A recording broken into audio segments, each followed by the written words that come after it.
again, and thank you so much for coming back and joining me on my YouTube channel, Supreme Comics Girl. I really hope that the lighting's okay. I'm in my parents tonight. I came over to visit and I thought, you know what, I'm gonna do this comic review. So I have a graphic novel review for you tonight, guys. So this is a DC video, and I'm going to be reviewing this graphic novel, Joker. I actually got this from my parents for Christmas, and they got it from a store, Forbidden Planet. And I know that there's Forbidden Planets now over in America. I did not know that before, but I do know that now. So this was actually written by Brian Azzarello, and it was penciled by Lee Bermejo. And just to let you know as well, inkers again is Lee Bermejo and Patricia Mulvihill. I hope I have pronounced her name right. Now, very firstly, I want to say straight off the bat, this was a really fun read. I really enjoyed it. Very villanesque, of course, because it's the Joker. Very unhinged, which is what you want. You know, it's about one of the badass, craziest villains there is out there, the Joker, obviously. And yeah, I thought the pacing and everything in this was fantastic. It was quite fast paced, but in a good way, if you know what I mean. Like, I actually read this in one sitting, like literally one sitting. I didn't, you know, read it and then wait till the next day with a cup of coffee and read some more. I done it in one sitting. So that's how much I really enjoyed this. And firstly, guys, before we get into this, I have to show you how it opens up, because it's just at the front, it's half of the Joker's face. And then when you open it up, how cool is that, guys? And if anybody's looking price-wise, my mum paid $13.99, and that's sterling. But it does say in the back, it's $14.99 US dollars and $19.99 Canadian dollars. So it's just sometimes people do ask, like when I do comic book reviews, like prices and stuff of things.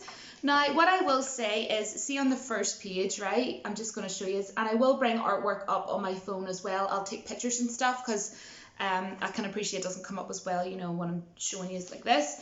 But I think that this, of the Joker, that's him coming out of the Arkham Asylum, which is how this graphic novel actually starts. And something about it's just very Tim Burton-esque to me. Very Tim Burton-esque. And I am a massive fan of Batman Returns, by the way, just in case anybody's interested. I actually reviewed that movie for one of my Retro Fridays, which is coming back, guys. I will be bringing back Retro Fridays, because I was doing it for nearly 2 years and then I stopped for a while. But anyways, to get back to this, this is actually narrated by a character in this called Johnny Frost. And I actually like that. And this is Johnny Frost right here. And I like the fact that it was narrated by this character and not by the Joker, if you know what I mean, because I feel that it gives that more sort of like grittiness of, you know, sort of him learning about his character, which he does in this. Now, he is actually a gangster, and he actually is the one that jumps at the opportunity to go and pick up the Joker from the Arkham Asylum. So that's how this graphic novel literally starts off, where the Joker gets out of the Arkham Asylum, and he gets to pick him up, and he ends up becoming his right-hand man, basically. And it was really cool sort of seeing how, I mean, obviously you knew that this guy's unhinged, but it's interesting how he gets to see throughout the duration of this graphic novel just how unhinged he actually is, and that his mood is like the weather. It like literally says that in this, you know, his mood's like the weather. It's just like could just totally change, you know. And he gets to learn just how crazy and just how much of a crazy badass this guy is, you know, the Joker. And whilst he was in Arkham Asylum, the Joker, other mob bosses had taken over the Joker's turf, you know, basically the underground of Gotham, taking over the Joker's turf. So he's not too pleased about that, guys. Other mob bosses taking over the freaking well Joker's turf. He's like, heck to the freaking well no. So, you know, there's definitely trouble. And Croc is in this as well. Some other characters is the Riddler, Penguin. So we have really, really cool villains in there and really, really cool characters. And this is a very villainous comic, and I want us to show you some of the artwork as well. And I will, as I said, bring up pictures as well, guys. And at the end of this, in the last sort of like couple of pages, Batman turns up, and I like that there wasn't much of Batman in it. It was just a couple of pages because it kept that sort of villainous essence that this is, you know, a graphic novel with that sort of villain style. I mean, it is, you know, the Joker. But yeah, I thought that was really cool that he showed up at the end, and then there's this really cool picture at the end. But something I really wanted to touch upon that I think could have been done better is, and this is my only nitpick, right? Because I just really love, now this graphic novel was very dark and gritty. I will say that it was dark and gritty and very Joker-esque, you know. I do think it did good homage to his character. But what I will say is, if you look at the back of the book, this is the same picture I was showing you earlier. Very start of this graphic novel where he comes out of the Arkham Asylum, and I will bring pictures up on my phone again, as I say, guys.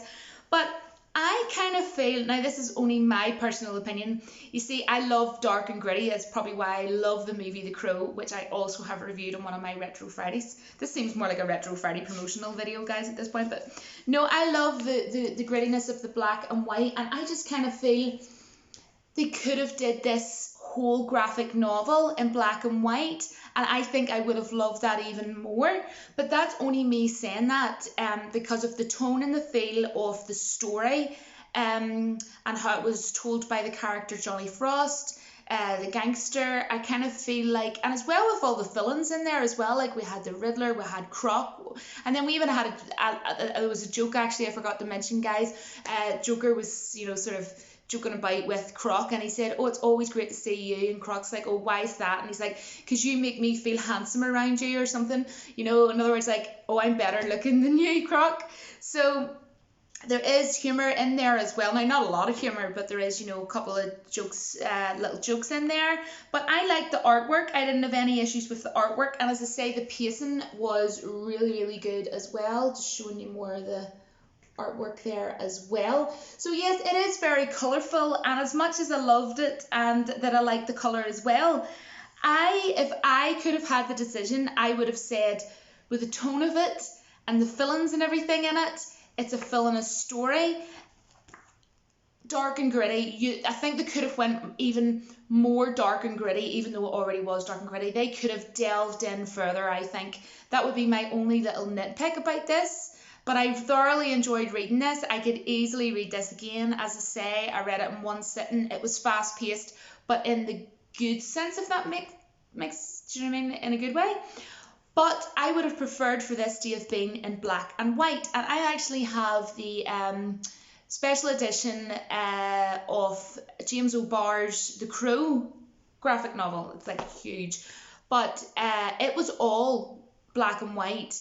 And I think that, I don't know, I just kind of feel it like, looking at the likes of this, I would have loved it to have been all black and white, or even kind of a mixture of the two in certain parts. Maybe I'm just being nonsensical at this point, but that's just my personal opinion.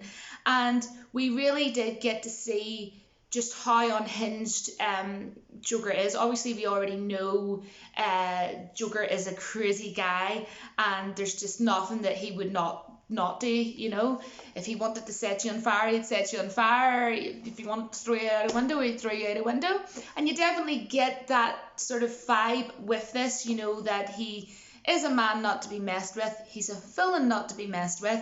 And I would definitely recommend this if you like the Joker, and I think it's a fantastic read. Now, I would probably give this like a 7.5 or an 8 out of 10, and that's because I just feel that they could have went more dark and gritty, a wee bit more, and I would have loved to have seen more of the black and white artwork. And that is only my opinion, guys. You know, let me know down in the comments what you think, and have you read this graphic novel, or is it something that you think that you would now like to pick up? It is a very quick read, guys. That is one thing I will say though, is I think there could have been more text in there, you know, but aside from that, I think they could have added more text, and I think they could have done it in black and white, and they could have went a wee bit more, really delved into the dark grittiness. But it was dark and gritty, And I do love myself dark and gritty. As I say, that's why I love the movie The Crow. And yeah, I'm really glad my mum and dad got this for me for Christmas from Forbidden Planet, because I really did enjoy reading it. And I'm just going to show you the back. So yes, that is my review. It's a hectic for Camilla, yes, from me. I really loved it, and I would read it again, and it's something that I'm not going to sell it or anything. I'm going to keep it, and I might actually set it on, you know, the shelves that I have at home at my house, with the lights and everything in the background. I might actually I got some comic book stands, so I might start you know, showcasing some of my comic books, and I want to have this one as one of them because I just think it's so cool, front cover. So yes guys, thank you very much. And Grogu as well joined us tonight. I brought him up with me in my bag my mum and dad got me for Christmas. It's a Grogu bag, and there's like a little frog. Look, I already showed it on one of my other YouTube videos at Christmas, and I showed Grogu as well, but for anybody who hasn't seen my Grogu yet, I'll actually turn him on. Who do we see? Yes, that's him on.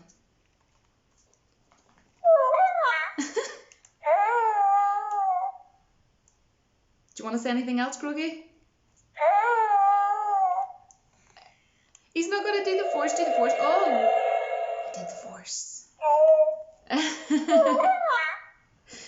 So yes guys, thank you so much for coming back and joining me and watching this review tonight. And please leave comments down below, and don't forget, oh Grogu, I'm trying to speak.